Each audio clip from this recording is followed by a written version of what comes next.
challenge me. Tell me I can't do it from Miami and I'll prove you wrong.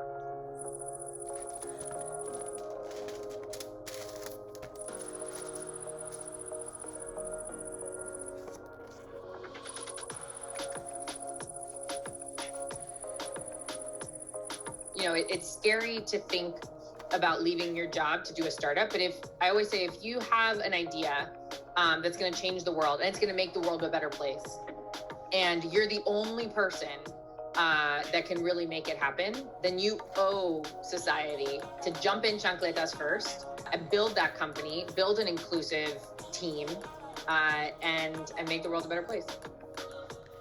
So I'm Max, I'm the CEO and co-founder of Caribou, as you can see, where we bring families together in virtual playdates. I find it inspiring.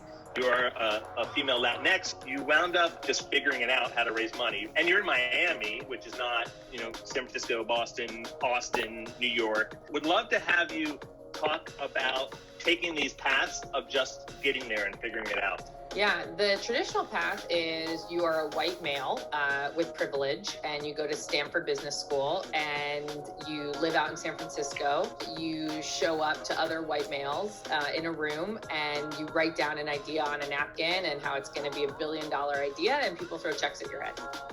I don't have any of those things. I'm a Latina, first generation, first to go to college in my family, Juanasa, who did go to Harvard Business School, but wrong coast for tech companies.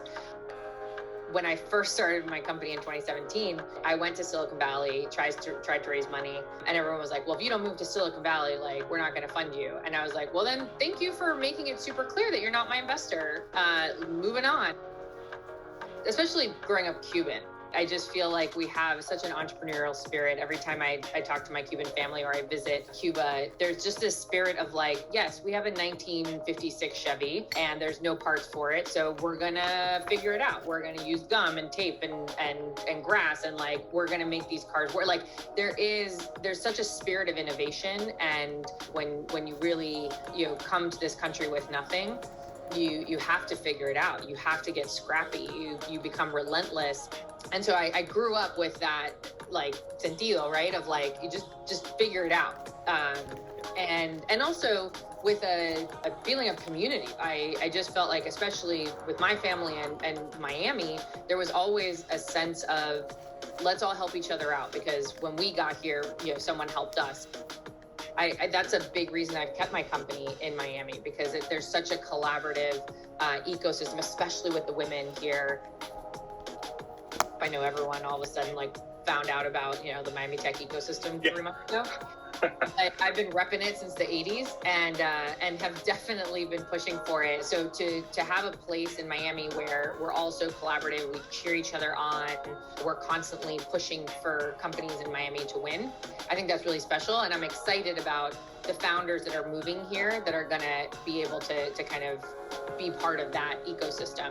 I hope that the investors that are coming here are going to invest in the women and diverse-led companies that are being built here.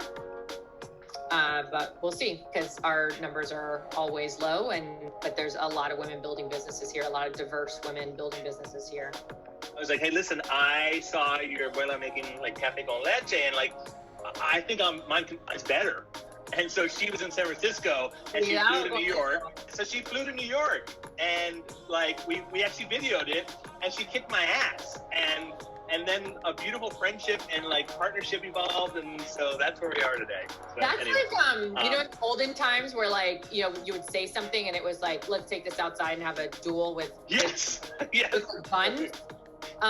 Yeah, don't ever come at me about my café con leche, because no. Especially not your abuelas, because then it's I'm offending on two different levels there, so. And I'm surprised you yeah, you and me both, man.